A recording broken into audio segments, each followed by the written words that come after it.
নমস্কার বন্ধুরা, এলপি সীমা সডন ব্লকের পক্ষ থেকে আজকের একটি নূতন পর্ব আপনাদের দেখাতে চলেছি। দেখুন যে আমার বাড়িটা কোথায় ছিল সেটা আপনাদের দেখাবো। এতদিন বলা হয়নি, সবাই জানে যে আমি কলকাতায় থাকি। আমার ভাইও এর আগে বলেছে, কিন্তু আমার ভাই এটাও বলেছে যে আমার দিদি এখানে ছিল, আগে দিদি জামাইবাবু এখানেই ছিল, ওরা পরে কলকাতায় চলে গিয়েছে। আজকে আমার বাড়িটা আপনাদের দেখাবো। এখন আমরা যাচ্ছি, তাহলে দেখতে থাকুন। মধুমিতা আর আপনাদের দাদা ভাই, আমি মিঠি যাচ্ছি, আর মা আমাদের সঙ্গে এখানে এসছে। মা এখন বাড়িতে চলে যাবে, আর মার অনেক হাঁস মুরগির ফ্যাক্টরি, এবার সেগুলো সব গুছাতে হবে। তো এখন সন্ধ্যাবেলা মা যদি আমাদের সঙ্গে যায়, সেগুলো তো গুছানোর ব্যাপার আছে, তুলতে হবে, খেতে দিতে হবে সব। তাহলে আপনারা সঙ্গে থাকুন, দেখতে থাকুন। এখন আমার ওই বাড়ি দেখাতে যাচ্ছি আমরা। তাহলে এখন এগোলাম। যাও টাটা করে দাও।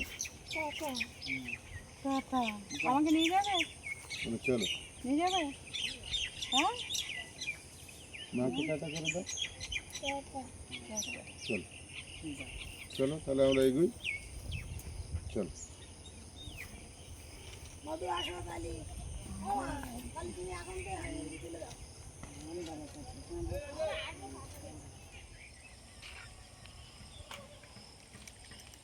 তাহলে এতক্ষণ এই পরে এই হেঁটে হেঁটে এসে গেলাম বাবার বাড়ির থেকে। আমার বাড়ি এই আধা ঘন্টা দূরে।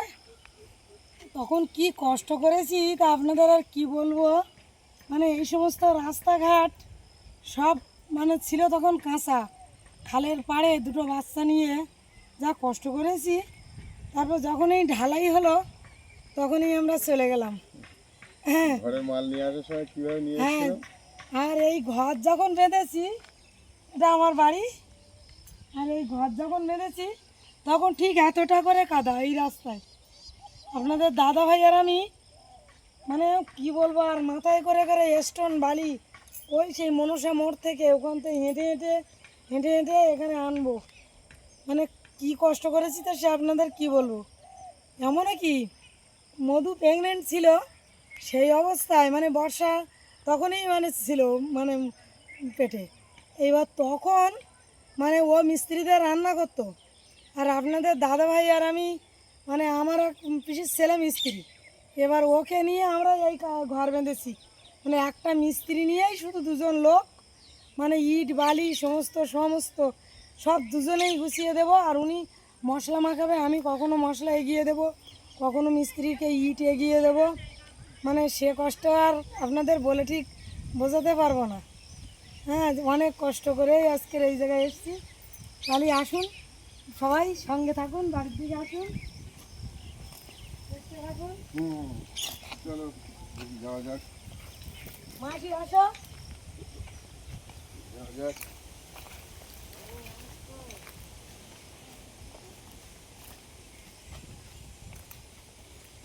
আমি কি মাসিকে দেখে, মাসি এসো সামনে, তোমার দেখাই বন্ধুদের। হ্যাঁ, মাসিকে দেখে আজকের একটা কথা মনে পড়ে গেল। মানে আমার ছোটো মেয়ে মরেই যেত, ও আজ মেসে আছে শুধু। মানে আমি এখনই কেঁদে ফেলছি বলতে গিয়ে, মেসো নেই, মেসো মরে গিয়েছে। এখন আমাদের ডালের বাগান চাষ ছিল ওই পাশে, আমি ডাল চাষ করতে গেছি। মাসি এসো এদিকে। এখন ডাল চাষ করেছিলাম, আর আপনাদের দাদাভাই তখন আন্দামানে কাজ করতো। আর ওখান থেকে এসে ও ঘুমিয়েছে, তখন এই ঘরটাও ছিল না, মানে এত খারাপ অবস্থা ছিল। খড়ের চাল ছিল, ছিটের বেড়া, তখন আমাদের ঘর। তাও কীভাবে খড়ের চাল হলো সেটাও শুনুন। বাবার বাড়ির থেকে বাঁশ কেটে দিয়েছে, দিয়ে বাবা ঘর একটা বেঁধে দিয়েছে এই কালপাড়ে। তখন এই বাবা এই জমি দিয়েছিল আমার, এই জমির মাথায় তখন এই ঘরটা বেঁধে দিয়েছে বাবা। আর আপনাদের দাদাভাই বাইরে কাজ করে করে টাকা পয়সা পাঠিয়ে দিত। তারপরে আমি এই মানে কি বলবো, জমিয়ে জমিয়ে জমিয়ে তারপরে আপনার দাদাভাই আসলো, দুজন মিলে এই ঘরটা ওই ভাইকে নিয়ে বানলাম, মিস্ত্রিকে নিয়ে। এবার মেয়েসো না থাকলে ছোটো মেয়েটা মরে যেত, কারণ মেয়ে একবার কেঁদে উঠেছে দোলনায়।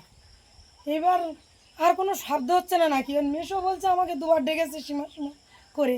আমি আওয়াজ দিইনি বলে মেসো ভাবছে যে সীমা শব্দ করলো না কেন। তারপর মেসো বলে একবার দেখে আসি, তো এসে দেখে মেয়ের দোলনার মানে গলায় বেঁধে গিয়েছে বালাটা। আর মেয়ে প্রস্রাব করে শুকিয়ে ফেলেছে, মানে মেয়ে মরেই যেত, দম নেই, অল্প অল্প দিপ দিপ করছে। আমাকে তাড়াতাড়ি ডাকলো, আপনাদের দাদাভাই কষ্ট করে সে ঘুমিয়েছে, ও শুনতে পাচ্ছে না। তারপরে উঠলো, উঠে ওই মেয়েকে নিয়ে খুব কষ্ট করে ওকে বাঁচালাম। সে মানুষটা হ্যাঁ, আজকে সেই মানুষটা আজ নেই, সে মানুষটা আমাদের সবার কাছ থেকে চলে গেছে। দুঃখের এই বিষয়, সে মাসি মানুষটা আছে, চলে গেছে। মাসিকে দেখে এই গল্পটা মনে উঠলো। তারপরে দেখুন, এখন যখন গিয়েছি তখন এত সুন্দর ছিল ঘর বাড়ি, বাস করছিলাম। এখন রান্নাঘরটারও এই অবস্থা হয়েছে। কত স্মৃতি এই ঘরের সঙ্গে জড়ানো ছিল। হ্যাঁ, প্লাস্টিকটাও দেখছি মানে হয়ে গেছে, ওই মতো টান করে দিতে হবে। তাহলে ঘরটা খুলি, আপনারা সঙ্গে থাকুন, দেখুন দেখি ঘরের ভিতরে দেখাচ্ছি। আগে রান্নাঘর না, লাইট চলে যাবে তো, ওই জন্যই বন্ধুদের আগে ঘরের ভিতরটা দেখাই। হ্যাঁ,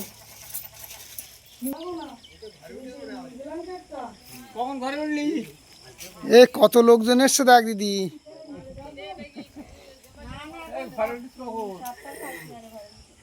মাসি মেশো সবাই আসছে।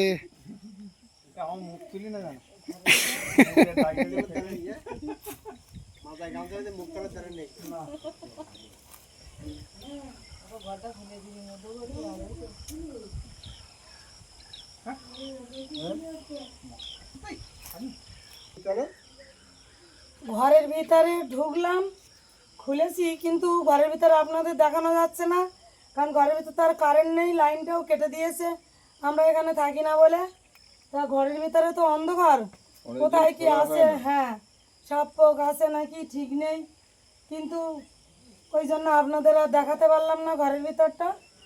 এই গ্রিলটাই শুধু খুললাম একটু, তাহলে দেখুন। চলো তোমার রান্নাঘরটা এখানে বসে থাকতাম, কত মধুমিতা আসতো, তাই না? মধুমিতা এসে পর বলছে দিদি কত মানে কি বলবো, কত মায়া এখানে পড়ে রয়েছে, যে এখানে আমি সবসময় সিঁড়িতে বসে থাকতাম। তা আপনাদের দাদাভাই আমাকে বলতো যে তুমি তো একাই এখানে বসে বসে সমান করে ফেলছো নেট।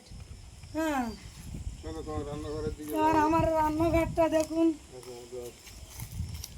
নাই কই ঠাকুর নিয়ে গেছে। রান্নাঘরে যখন গেছি তখন তো জ্বালানি ঢালানি এখানে পুরো ভর্তি, আর কি সুন্দর ছিল, মানে এখানে একটা খাট ছিল, খাটের জিনিস উপরে কাঠ ভর্তি ছিল, সব কিচ্ছু নেই। আর আমরা না থাকলে আর থাকে? অ্যাডজাস্টার গুলো তো অনেকগুলো হ্যাঁ, রোজটারও সব খুলে গেছে, আড়াও ভেঙে পড়েছে। হ্যাঁ, খুঁটি সব সব শেষ হয়ে যাচ্ছে। এখন তো বেশি নেই বাসন মাজি। আর দেখুন, এক সময় আপনাদের দিদিভাইয়ের বেশি ছিল কোনটা। হ্যাঁ, দুঃখের বিষয় যে এই এটা আমি ইট দিয়ে তৈরি করে নিয়েছিলাম, যে বৃষ্টি হলে বাইরে গিয়ে জল ফেলতে হতো বলে কটা ইট দিয়ে আমি এইখানে একটা পাইপ বাইরে দিয়ে দিয়েছিলাম। আমার উনুনটা এখনো পড়ে গেছে, তখন উনুনেই রান্না করতাম। তোমার সিঙ্ক ছিল এটা? হ্যাঁ, এটাই আমার ছিল, এটা কি বলবো আর। হ্যাঁ, তবু যাই বলো না কেন, এখনো তুমি ওখানে অত বড় বাড়ি করেছো, কিন্তু মায়া ভালোবাসা সব এখানেই পড়ে রয়েছে। তোমার উনুনটা এখনো ঠিক আছে? তখন সংসারটা অনেক সুখের ছিল, যাই বলো। এখন আর্থিকভাবে হয়তো ভালো আছি, কিন্তু তখন আর্থিকভাবে ভালো ছিলাম না, কিন্তু সুখ ছিল, শান্তি ছিল সংসারে। কারণ বাচ্চা দুটো তখন ছোট ছিল, তো তখন ওদের নিয়ে যেন একটা আলাদা স্বপ্ন এখানে জড়িয়েছিল। উনুনটা এখনো ভালো আছে? উনুনটা এখনো ভালো আছে, এখন আমি ঠিক করে নিয়ে রান্না করি, আমি থেকে যাই। ঘরে বাথরুমটা এখনো সেই ঝড়ের ওপর থেকে তুলে নিয়ে গিয়েছে অ্যালবাস্টারগুলো। এটা বাথরুম ছিল, এটা করেছিলাম। ওই বাবা মদের বোতল টোতল দেখো কি অবস্থা, পুরো বাড়িতে বাথরুমের ভিতরে কি অবস্থা করেছে। পুরো বাড়ি থাকলে কি আমার মেজো মামা এই তুলসীর মঞ্চটা করে দিয়েছিল। হ্যাঁ, আমি সেই গোসবার থেকে হরিনামের প্লেটগুলো সব এনেছিলাম, আর সব রেখে চলে গেলাম। গাছ টাছগুলো তখন কত ছোট ছিল, কত আম তখন ভর্তি হয়ে থাকতো। এই গাছটা মানে খুব সুন্দর আম হতো, তো দেখছি গাছটা মানে কেমন একটা হয়ে গেছে, অল্প কিছু কিন্তু এই গাছটার ফলন এত কম হয়ে গেল কেন? ফলন কম হয়ে গেছে। আমটা খুব সুন্দর, আপেলের মতো দেখতে আমগুলো। আর ওই গাছটাতে কিছু আম আসে দেখছি পাচ্ছি। এই গাছটা মনে আছে তারপর বালির উপরে হয়েছিল, কিন্তু প্রচুর আম হতো। তখন আমরা নতুন ঘর করেছিলাম, এই বালির পাশে একটা আম গাছ হয়েছিল সেইভাবে। আর সজনে গাছে একই অবস্থা ঠাকুরপা, তোমরা একটু নামিয়ে খাওনি ভাই? আমাদের তো খাওয়া, বাবা গাছে সজনে ওইভাবে পেকে গেছে। আমাদের তো খাওয়া।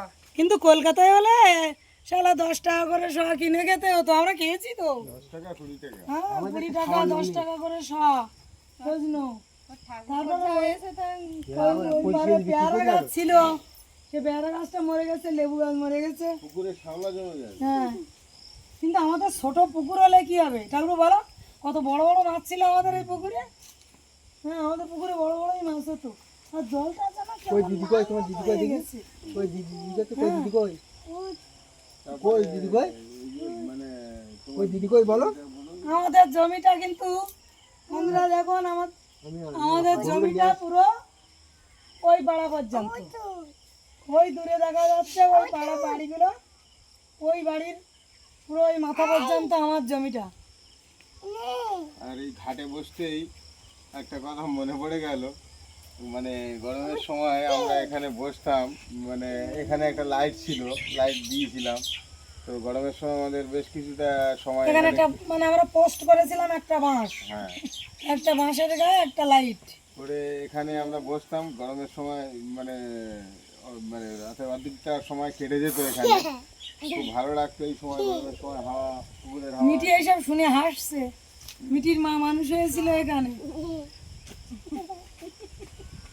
তো এখানে অনেকটা সময় কাটাতাম আমি এখানে মাছ কাটতাম, তুমি এখানে বসতে। মধুমিতা তখন সবসময় এই বাড়িতেই আসতো, কিন্তু এখান থেকে এখন চলে গিয়েছি। আর মধুমিতার আর ননদের বাড়ি আর যাওয়া হচ্ছে না। মধুমিতা কোনোদিন আমাকে কিন্তু ননদ ভাবিনি, হেমেনের বোনও ভাবিনি। ও সবসময় আমার কাছে ছোটোর থেকে মানে এমন ভালোবাসা পেয়েছে যে ওর দিদি আমাকেই ভেবেছে। আর সেটা মধুমিতার মুখেই শুনুন যে ওর দিদির কাছেও বেশি ভালোবাসা পেয়েছে না। কেন ওসব বললে কি বন্ধুরা? তাহলে বাড়িটা দেখালাম যে আমার বাড়ি কোথায় ছিল, কোথায় আমি থাকতাম, সব আপনাদের দেখালাম। তাহলে আপনাদের যদি ভালো লাগে প্লিজ আমার সাথে থাকবেন, আমার চ্যানেল দেখবেন। আর যারা এখনও আমার চ্যানেলটি দেখেননি প্লিজ প্লিজ সাবস্ক্রাইব করবেন। আজকের মতো এখানেই শেষ করছি, সুস্থ থাকবেন, নমস্কার।